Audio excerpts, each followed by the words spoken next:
Ikalawang Hari Kapitulo 6, Lumutang sa tubig ang ulo ng palakol. Isang araw, pumunta ang grupo ng mga propeta kay Eliseo at sinabi, "Nakikita po ninyo na maliit ang pinagtitipunan natin. Kaya pumunta po tayo sa ilog ng Jordan kung saan maraming punong kahoy, at doon tayo gumawa ng lugar na pagtitipunan natin." Sinabi ni Eliseo, "Sige, lumakad na kayo."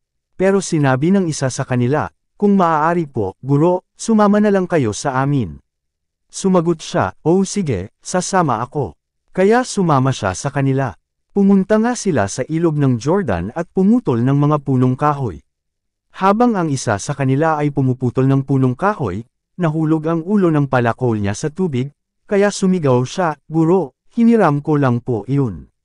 Tinanong ni Eliseo, "Saang banda nahulog?" Itinuro niya kung saang banda ito nahulog, pumutol si Eliseo ng sanga at inihagis ito sa tubig. At lumutang ang ulo ng palakol. Sinabi ni Eliseo, "Kunin mo na." At kinuha nga niya ito. Pinahinto ni Eliseo ang paglusob ng mga Arameo. Nang nakikipaglaban ang hari ng Aram sa Israel, nagkaroon sila ng pagpupulong ng kanyang mga opisyal at sinabi niya, "Dito ko itatayo ang kampo ko." Sinabi ni Eliseo sa hari ng Israel, "Mag-ingat kayo. Huwag kayong dumaan sa lugar na iyon dahil pupunta roon ang mga Arameo." Kaya nag-utos ang hari ng Israel na sabihan ang mga nakatira sa lugar na sinasabi ni Eliseo na maging handa sila. Palaging nagbibigay ng babala si Eliseo sa hari. Dahil dito, nagalit ang hari ng Aram. Ipinatawag niya ang mga opisyal niya at sinabi, "Sino sa inyo ang kumakampi sa hari ng Israel?" Nagsalita ang isa sa opisyal niya, "Wala po talaga kahit isa man sa amin, mahal na hari." Ang propeta sa Israel na si Eliseo ang nagpapahayag sa hari ng Israel ng lahat ng sinasabi ninyo kahit pa ang sinasabi nyo sa loob ng inyong kwarto. Sinabi ng hari, "Lumakad ka at hanapin siya para makapagpadala ako ng mga tauhan upang hulihin siya." Nang sinabi sa hari na si Eliseo ay naroon sa Dothan, nagpadala siya roon ng maraming sundalo na nakasakay sa mga kabayo at karwahe. Gabi na nang nakarating sila sa Dothan at pinaligiran nila ito. Kinabukasan, gumising ng maaga ang katulong ni Eliseo, nakita niya ang mga sundalo na nakasakay sa mga kabayo at karwahe na nakapaligid sa lungsod. Sinabi niya kay Eliseo, "Ano po ang gagawin natin, amo?" Sumagot si Eliseo, "Huwag kang matakot. Mas marami tayong kasama kaysa sa kanila." Nanalangin si Eliseo, "Panginoon, buksan po ninyo ang mga mata ng katulong ko para makakita siya." Binuksan ng Panginoon ang mga mata ng katulong, at nakita niya na puno ng mga kabayo at karwaheng apoy ang kaburulan sa paligid ni Eliseo.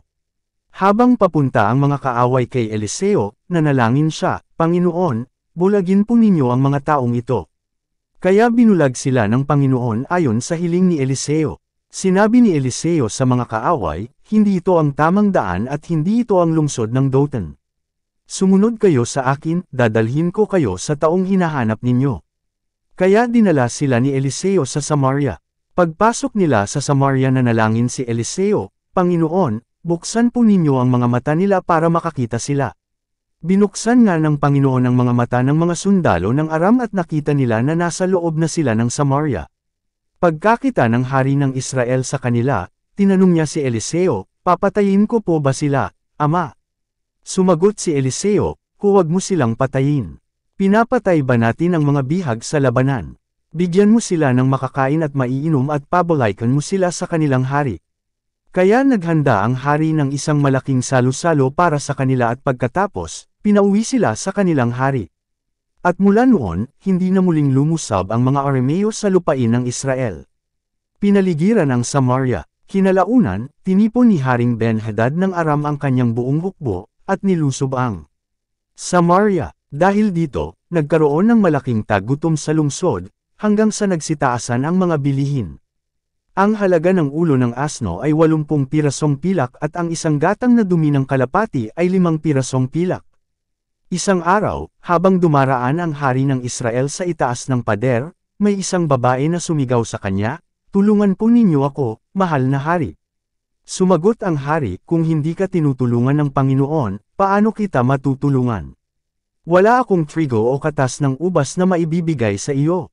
Pagkatapos nagtanong ang hari, "Ano ba ang problema mo?" Sumagot ang babae, "Sinabi po sa akin ng babaeng ito, kinan natin ang anak mong lalaki at bukas ang anak ko namang lalaki. Kaya niluto po namin ang aking anak at kinain. Nang sumunod na araw sinabi ko sa kanya na ibigay na niya ang kanyang anak para makain namin. Pero itinago niya ito. Nang marinig ng hari ang sinabi ng babae, pinunit niya ang damit niya sa sobrang kalungkutan. Habang naglalakad siya sa gilid ng pader, nakita siya ng mga tao na nakasuot ng sako na nakasusun sa kanyang damit dahil sa pagluluksa niya. Sinabi niya, parusahan sana ako ng matindi ng Panginoon kung hindi ko mapaputol ang ulo ni Eliseo na anak ni Shaphat sa araw na ito. Nakaupo si Eliseo sa bahay niya na nakikipag-usap sa mga tagapamahala ng Israel nang magsugo ang hari ng mensahero para mauna sa kanya doon kay Eliseo. Pero bago dumating ang mensahero ng hari, sinabi ni Eliseo sa mga tagapamahala, tingnan ninyo, isang mamamatay tao ang nagpadala ng tao para pugutan ako. Kapag dumating na ang taong iyon, isara ninyo ang pinto at huwag siyang papapasukin. Ang hari mismo na kanyang amo ay kasunod niya. Habang nagsasalita si Eliseo, dumating ang mensahero ng hari at sinabi, ang Panginoon ang nagpadala ng paghihirap sa atin. Bakit hihintayin ko pa na tumulong siya? Ikalawang Hari Kapitulo 7, sinabi ni Eliseo, pakinggan mo ang mensahe ng Panginoon, bukas, sa ganito ring oras, magiging mura ang bilihin sa pamilihan ng Samaria.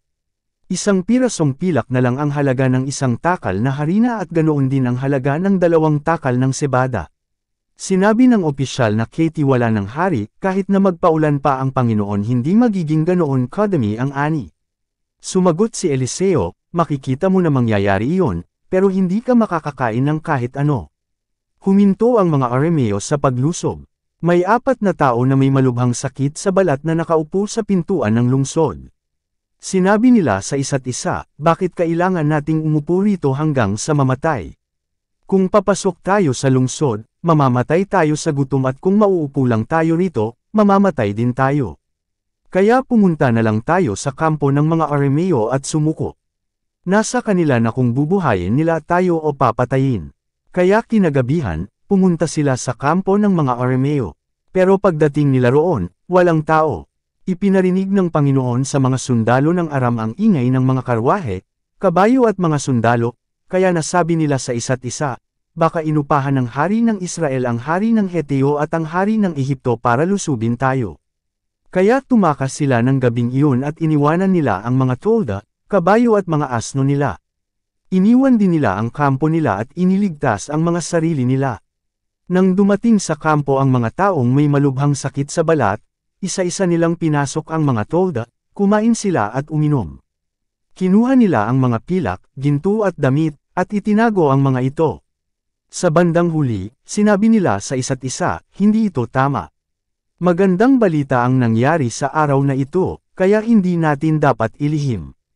Kung ipagpapabukas pa natin ang pagsasabi nito, tiyak na parurusahan tayo. Pumunta tayo ngayon sa palasyo ng hari at ibalita ang nangyari. Kaya bumalik sila sa lungsod ng Samaria at tinawag ang mga gwardya ng pintuan ng lungsod at sinabi, pumunta kami sa kampo ng mga Arameo at walang tao roon, maliban sa mga nakataling kabayo at asno. At naroon pa ang mga kagamitan sa tolda. Kaya isinigaw ng mga tagapagbantay ang balitang ito sa mga tao hanggang sa nakarating ito sa palasyo. Bumangon ang hari ng madaling araw at sinabi sa mga opisyal niya, sasabihin ko sa inyo kung ano ang plano ng mga Arameo. Alam nilang nagugutom tayo, kaya iniwan nila ang kampo nila at nagtago sa bukid. Iniisip nila, kapag umalis ang mga Israelita sa lungsod, huhulihin natin sila ng buhay, pagkatapos papasukin natin ang lungsod nila. Sumagot ang isa sa mga opisyal niya, mas mabuti po na magpadala tayo ng mga tao para alamin ang nangyari. Hayaan nating gamitin nila ang 5 natirang kabayo. Kung may mangyayari po sa kanila, hindi ito malaking kawalan kaysa manatili sila rito at mamatay rin na kasama natin. Kaya naghanda sila ng 2 karwahe na may mga kabayo at nagpadala ang hari ng mga tao para alamin kung ano talaga ang nangyari sa mga sundalo ng Aram. Nakaabot sila hanggang sa ilog ng Jordan, at nakita nila sa daan ang mga damit at mga kagamitan na itinapon ng mga Arameo sa pagmamadaling makatakas. Bumalik ang mga inutusan at ibinalita ito sa hari. Pagkatapos, lumabas ang mga tao sa bayan at kinuha nila ang mga mahahalagang bagay na naiwan sa kampo ng mga Arameo. Nangyari ang sinabi ng Panginoon na magiging isang pirasong pilak lang ang halaga ng isang takal ng harina at ganoon din ang halaga ng 2 takal na sebada. Pinili ng hari ang pinagkakatiwalaan niyang opisyal para magbantay sa pintuan ng lungsod. Nang magtakbuhan ng mga tao, natamba ang opisyal at natapak-tapakan siya ng mga tao roon sa pintuan, at namatay siya ayon sa sinabi ni Eliseo na lingkod ng Diyos nang pumunta ang hari sa kanya. Nangyari rin ang sinabi ng lingkod ng Diyos sa hari bukas. Sa ganito ring oras, magiging mura ang bilihin sa pamilihan ng Samaria. Isang pirasong pilak na lang ang halaga ng 1 takal ng harina at ganoon din ang halaga ng 2 takal ng sebada. Sumagot noon ang opisyal ng hari, kahit na magpaulan pa ang Panginoon hindi magiging ganoon kadami ang ani. Sumagot si Eliseo, makikita mo na mangyayari iyon, pero hindi ka makakakain nito. Iyon nga ang nangyari sa opisyal, dahil natapak-tapakan siya ng mga tao na nagsiksikan sa pintuan ng lungsod hanggang sa mamatay siya. Ikalawang Hari Kapitulo 8, Bumalik ang babae na taga Shunem. Kinausap ni Eliseo ang ina ng batang lalaki na kanyang binuhay, dalhin mo ang iyong pamilya at manirahan kayo sa ibang lugar dahil nagpadala ang Panginoon ng taggutom sa Israel na tatagal ng 7 taon. Kaya sinunod ng babae ang sinabi sa kanya ng lingkod ng Diyos. Umalis siya at ang pamilya niya, at nanirahan sa lupain ng mga Filisteo sa loob ng 7 taon. Pagkatapos ng 7 taon, bumalik siya sa Israel at pumunta sa hari para magmakaawa na ibalik sa kanya ang bahay at lupa niya. Habang pumapasok siya, nakikipag-usap ang hari kay Gehazi na katulong ni Eliseo. Sinabi ng hari, sabihin mo sa akin ang lahat ng kamanghamanghang bagay na ginawa ni Eliseo. Habang ikinukwento ni Gehazi sa hari kung paano binuhay ni Eliseo ang isang batang namatay, lumapit sa hari ang ina ng bata at nagmakaawa na maibalik ang bahay at lupa niya. Sinabi ni Gehazi, mahal na hari, ito po ang babae at ang anak niyang binuhay ni Eliseo.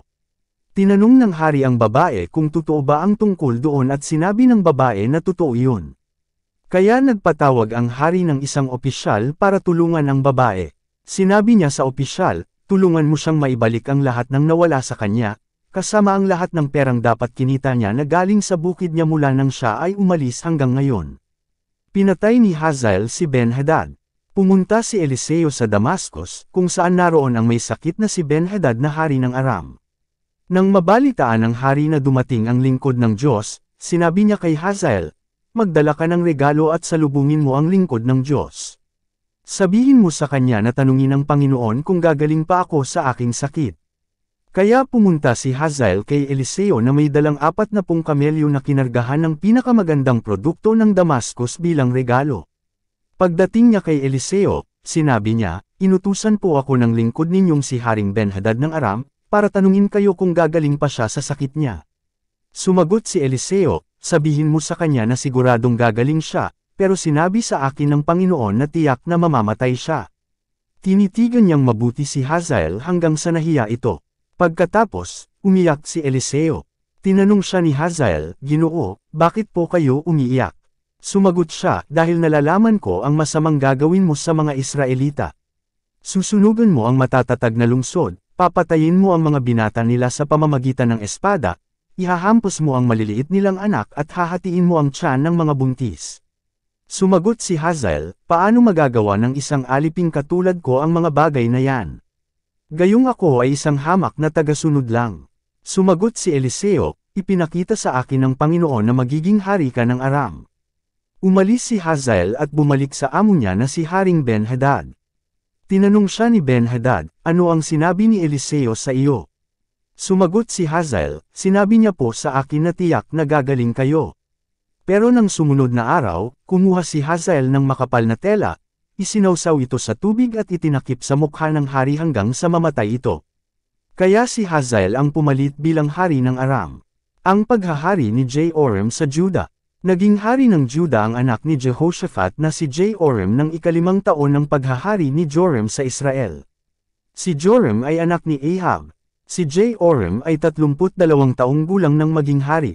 Sa Jerusalem siya tumira, at naghari siya sa loob ng 8 taon. Sumunod siya sa pamumuhay ng mga hari ng Israel, tulad ng ginawa ng pamilya ni Ahab, dahil naging asawa niya ang anak nito.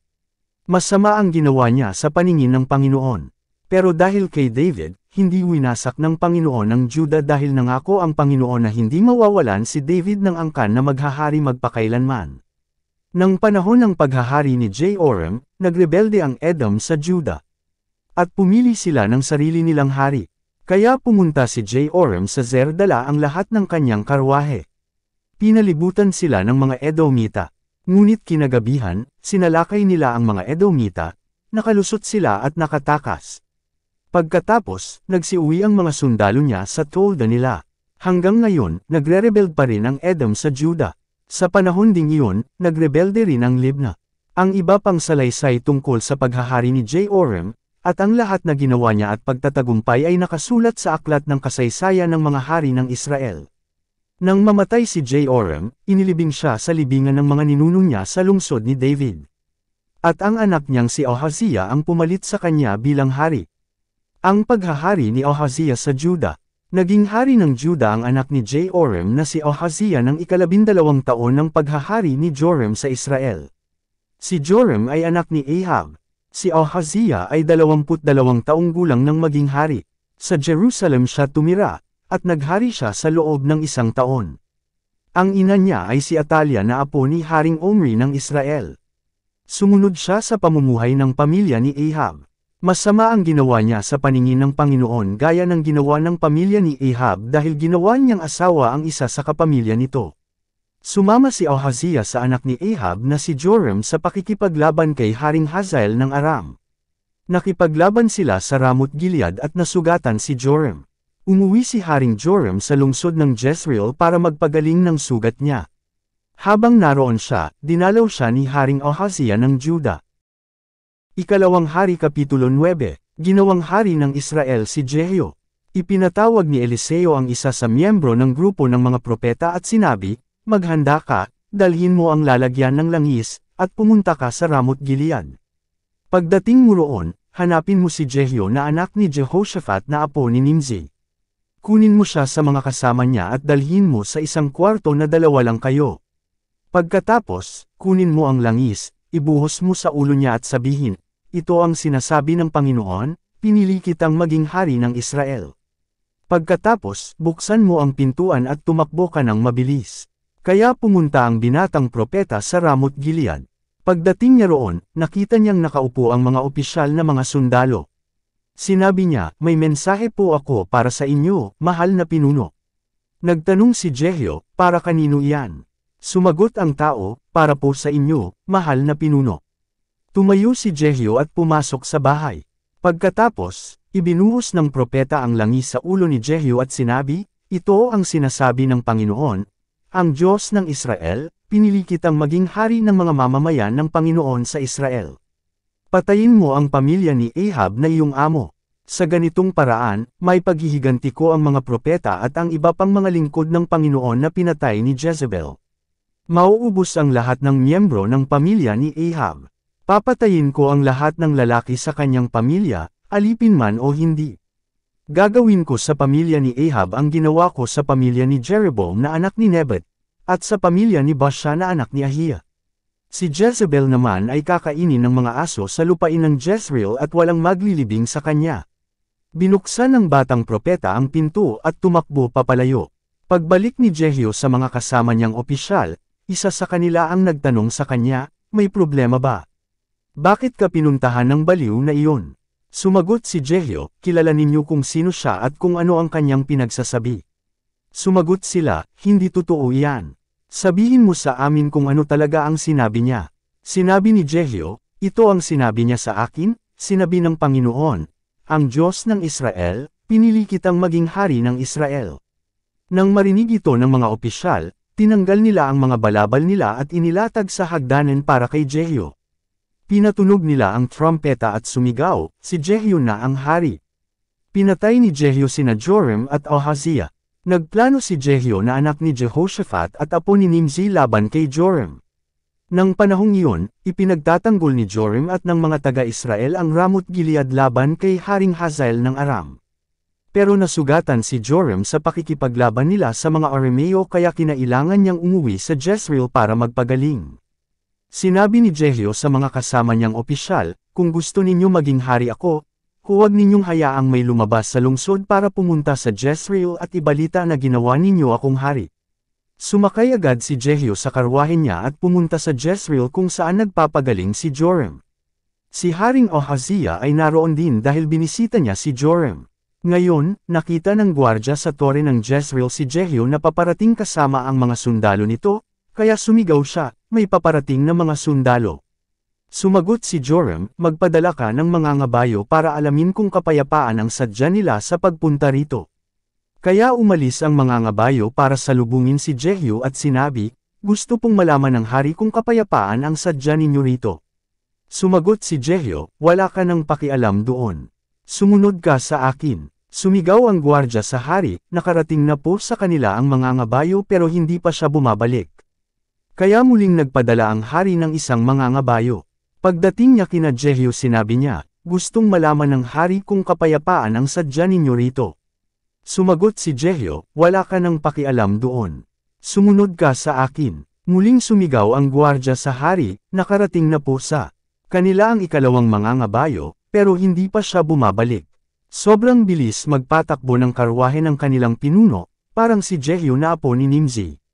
Sinabi ni Joram, ihanda mo ang karwahe ko. Nang may handa na, umalis sina Haring Joram ng Israel at Haring Ahaziah ng Juda, para salubungin si Jehu. Nakasakay sila sa kani-kanilang karwahe. Nagkita sila ni Jehu sa lupain ni Nabot na taga Jezreel. Pagkakita ni Joram kay Jehu, tinanong niya ito, kapayapaan ba ang sadya mo rito, Jehu? Sumagot si Jehu, kahit kailan hindi magkakaroon ng kapayapaan hanggat may pagsamba sa Diyos-dayosan sa pamamagitan ng prostitution at pangkukulam na inumpisahan ng iyong ina na si Jezebel. Pinabalik ni Joram ang kabayo niya at pinatakbo ng mabilis. Sinigawan niya si Ahaziah, nagtraidor si Jehu sa akin. Kinuha ni Jehu ang palaso niya at panyana si Joram sa likod. Tumagos ang pana sa puso nito at humandusay ito sa loob ng karwahe. Sinabi ni Jehu kay Bidkar na kanyang opisyal, kunin mo ang bangkay ni Joram at itapon sa bukid ni Nabot na taga Jezreel. Naaalala mo ba noong nakasakay tayo sa karwahe sa likuran ni Ahab na kanyang ama? Ito ang sinabi ng Panginoon laban sa kanya, nakita ko kahapon ang pagkamatay ni Nabot at ng kanyang mga anak. At nangangako ako na parurusahan kita sa lupain mismo ni Nabot. Ako ang Panginoon ang nagsasabi nito. Kaya kunin mo ang katawan niya at itapon sa bukid ni Nabot ayon sa sinabi ng Panginoon. Nang makita ni Haring Ahaziah ng Juda ang nangyari, tumakas siya papunta sa Beth Hagan. Hinabol siya ni Jehu na sumisigaw, panin din siya. Kaya punyana nila siya sa kanyang karwahe sa daan papunta sa Ger, malapit sa Iblim. Nakatakas siya na sugatan hanggang sa Megiddo, pero namatay siya roon. Kinuha ng mga lingkod ni Ahaziah ang bangkay niya at isinakay sa karwahe papunta sa Jerusalem. Inilibing siya sa libingan ng mga ninuno niya sa lungsod ni David. Naging hari ng Juda si Ahaziah ng 11 taon ng paghahari ni Joram na anak ni Ahab sa Israel. Pinatay si Jezebel. Pumunta si Jehu sa Jezreel. Nang nalaman ito ni Jezebel, kinulayan ni Jezebel ng pampaganda ang kanyang mga mata, inayos ang buhok niya at dumungaw sa bintana ng palasyo. Pagpasok ni Jehu sa pintuan ng palasyo sinabi ni Jezebel sa kanya, kapayapaan ba ang sadya mo rito, ikaw na mamamatay tao? Katulad ka ni Zimri na pinatay ang kanyang amo. Tumangala si Jehu at nakita niya si Jezebel sa bintana at nagtanong, sino sa inyo riyan ang kakampi sa akin? May 2 o 3 opisyal na dumungaw sa kanya sa bintana. Sinabi ni Jehu sa kanila, ihulog ninyo siya. Kaya inihulog nila si Jezebel. Tumalsik ang dugo nito sa pader at sa mga kabayo. Tinapak-tapakan ng mga kabayo ni Jehu ang katawan ni Jezebel. Nang pumasok si Jehu sa palasyo, kumain siya at uminom. Pagkatapos ay sinabi niya, kunin ninyo ang isinumpang babaeng iyan at ilibing dahil anak siya ng hari. Pero nang kukunin na nila ang bangkay niya para ilibing, wala nang natira sa kanya, maliban sa kanyang bungo, mga paa at mga kamay. Kaya bumalik sila at sinabi kay Jehu ang nangyari. Sinabi ni Jehu, natupad ang sinabi ng Panginoon sa pamamagitan ng lingkod niyang si Elias na taga Tisbi. Sa isang lupain ng Jezreel, kakainin ng mga aso ang laman ni Jezebel. Ang katawan niya ay kakalat na parang dumi sa bukid ng Jezreel at walang makakakilala sa kanya. Ikalawang Hari Kapitulo 10. Pinatay ang pamilya ni Ahab. May 70 anak si Ahab sa Samaria. Kaya nagpadala ng sulat doon si Jehu sa mga opisyal ng lungsod, sa mga tagapamahala at mga tagapag-alaga ng mga anak ni Ahab. Ito ang sinasabi sa sulat, ang mga anak ni Haring Ahab ay nasa inyo pati ang mga karwahe, mga kabayo, napapaderang lungsod at mga armas. Kaya pagkatanggap ninyo ng sulat na ito, pumili kayo ng nararapat na maging hari sa mga anak ni Haring Ahab at makipaglaban kayo para sa kanya. Pero labis silang natakot at sinabi, kung hindi natalo ng 2 hari si Jehu, kami pa kaya. Kaya ang namamahala ng palasyo, gobernador sa lungsod, mga tagapamahala at mga tagapag-alaga ng mga anak ng hari ay sumulat kay Jehu. Ito ang sinasabi sa sulat, mga lingkod nyo kami at gagawin namin ang lahat ng iuutos ninyo. Hindi kami pipili ng ibang hari, gawin nyo kung ano sa tingin nyo ang pinakamabuti. Sinagot sila ni Jehu sa pamamagitan ng pangalawang sulat, kung kakampi ko kayo at handa kayong sumunod sa akin, pugutan ninyo ng ulo ang mga anak ni Ahab at dalhin ninyo sa akin dito sa Jezreel bukas, sa ganito ring oras. Inalagaan ng mga namumuno ng Samaria mula pagkabata ang 70 anak ni Haring Ahab. Pagdating ng sulat ni Jehu, pinatay nila ang 70 anak ng hari. Inilagay nila ang mga ulo nito sa mga basket at ipinadala kay Jehu sa Jezreel. Nang dumating ang mensahero, sinabi niya kay Jehu, ipinadala nila ang ulo ng mga anak ng hari. Pagkatapos, sinabi ni Jehu, itumpok ninyo sa 2 ang mga ulo sa pintuan ng lungsod at iwanan doon hanggang umaga. Kinaumagahan, lumabas si Jehu, tumayo sa harap ng mga tao at sinabi, wala kayong kasalanan. Ako ang nagplano laban sa aking amo at pumatay sa kanya. Pero sino ang pumatay sa kanilang lahat? Gusto kong malaman ninyo na matutupad ang lahat ng sinabi ng Panginoon laban sa pamilya ni Ahab. Tinupad ng Panginoon ang sinabi niya sa pamamagitan ng lingkod niyang si Elias. Pagkatapos, pinatay ni Jehu ang lahat ng kamag-anak ni Ahab sa Jezreel, pati ang mga opisyal, kaibigan at mga pari nito. Wala talagang natirang buhay sa kanila. Lumakad si Jehu papunta sa Samaria. Habang nasa daan siya, sa lugar na tinatawag na pinagtitipunan ng mga pastol ng mga tupa, nakita niya ang mga kamag-anak ni Haring Ahaziah ng Juda. Tinanong niya ang mga ito, sino kayo? Sumagot sila, mga kamag-anak po kami ni Ahaziah at nagpunta kami rito para dumalaw sa pamilya ni Haring Ahab at Reyna Jezebel. Inutusan ni Jehu ang mga tauhan niya, hulihin ninyo sila ng buhay. Kaya hinuli sila ng buhay. Dinala sila at pinatay doon sa balon sa lugar na tinatawag na pinagtitipunan ng mga pastol ng mga tupa 42 silang lahat. Walang iniwang buhay si Jehu. Pag-alis ni Jehu roon, nakita niyang paparating ang anak ni Rekab na si Jehonadab para makipagkita sa kanya. Pagkatapos nilang batiin ang isa't isa, tinanong siya ni Jehu, tapat ka ba sa akin tulad ng pagiging tapat ko sa iyo? Sumagot si Jehonadab, opo. Sinabi ni Jehu, kung ganoon, iabot mo sa akin ang kamay mo. Iniabot ni Jehonadab ang kamay niya at pinaakyat siya ni Jehu sa kanyang karwahe. Sinabi ni Jehu, sumama ka sa akin para makita mo ang katapatan ko sa Panginoon. Kaya sumama si Jehonadab sa kanya. Pagdating ni Jehu sa Samaria, pinapatay niya ang lahat ng natira sa pamilya ni Ahab, ayon sa sinabi ng Panginoon sa pamamagitan ni Elias.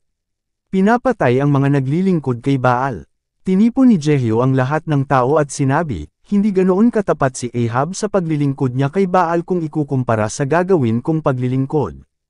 Kaya papuntahin ninyo sa akin ang lahat ng propeta, pari ni Baal at ang lahat ng naglilingkod sa kanya. Kailangang nandito silang lahat, dahil mag-aalay ako ng malaking handog para kay Baal. Ipapapatay ko ang hindi pupunta. Pero, nagkukunwari lang si Jehu para mapatay niya ang mga naglilingkod kay Baal. Sinabi ni Jehu, maghanda ng banal na pagtitipon para sambahin si Baal. Kaya ipinaalam nila ito sa mga tao. Ipinatawag ni Jehu sa buong Israel ang lahat ng naglilingkod kay Baal. Pumunta silang lahat at walang naiwan sa bahay nila. Pumasok silang lahat sa templo ni Baal at napuno ito. Sinabi ni Jehu sa nangangasiwa ng espesyal na kasuotan, ipasuot mo ito sa bawat isa na sasamba kay Baal. Kaya binigyan niya ng damit ang mga ito. Pagkatapos, pumasok si Jehu at ang anak ni Rekab na si Jehonadab sa templo ni Baal. Sinabi ni Jehu sa mga naglilingkod kay Baal, tiyakin ninyo na walang sumasamba sa Panginoon na napasama sa inyo. Kayo lang na mga sumasamba kay Baal ang dapat na nandito. Nang nandoon sila sa loob ng templo, nag-alay sila ng mga handog na sinusunog at ng iba pang handog. Mayroong 80 tauhan si Jehu sa labas ng templo. Sinabi niya sa kanila, ibinigay ko sila sa inyong mga kamay para patayin. Ang sinuman sa inyo ang magpabeya na makatakas kahit isa sa kanila ay papatayin ko. Matapos sa ayalay ni Jehu ang mga handog na sinusunog, inutusan niya ang mga gwardya at mga opisyal, pumasok kayo at patayin ninyo ang mga sumasamba kay Baal. Huwag ninyong hayaang may makatakas sa kanila. Kaya pinatay nila ang mga ito sa pamamagitan ng espada at itinapon ang mga bangkay nila sa labas. Pagkatapos, pumasok sila sa pinakaloob na bahagi ng templo ni Baal at kinuha nila roon ang alaalang bato at dinala sa labas ng templo, at sinunog. Dinurog nila ang alaalang bato ni Baal at giniba nila ang templo nito. Ginawa nila itong pampublikong palikuran hanggang ngayon. Sa ganitong paraan sinira ni Jehu ang pagsamba ng Israel kay Baal. Pero sinunod pa rin niya ang mga kasalanan ni Jeroboam, na anak ni Nebat, na naging dahilan ng pagkakasala ng mga taga-Israel. Ito ay ang pagsamba sa mga gintong baka sa Bethel at Dan. Sinabi ng Panginoon kay Jehu, mabuti ang ginawa mong pagsunod sa mga utos ko na patayin ang pamilya ni Ahab. Dahil sa ginawa mong ito, magiging hari sa Israel ang angkan mo hanggang sa ika-4 na henerasyon. Pero hindi sumunod si Jehu sa kautusan ng Panginoon, ang Diyos ng Israel, ng buong puso. Sa halip, sinunod niya ang kasalanan ni Jeroboam, na naging dahilan ng pagkakasala ng mga taga-Israel. Nang panahong iyon, unti-unting pinaliliit ng Panginoon ang teritoryo ng Israel. Nasakop ni Haring Hazael ang mga lugar ng Israel sa silangan ng ilog ng Jordan, ang buong Gilead, Bashan, at mga lugar sa hilaga ng bayan ng Aror na malapit sa lambak ng Arnon. Ang mga lugar na ito ay dating pinamayanan ng mga lahi ni Gad, Reuben at Manase. Ang iba pang salaysay tungkol sa paghahari ni Jehu, at ang lahat ng ginawa niya at pagtatagumpay ay nakasulat sa aklat ng kasaysayan ng mga hari ng Israel. Nang mamatay si Jehu, inilibing siya sa Samaria, at ang anak niyang si Jehoahaz ang pumalit sa kanya bilang hari. Naghari si Jehu sa Israel doon sa Samaria sa loob ng 28 taon.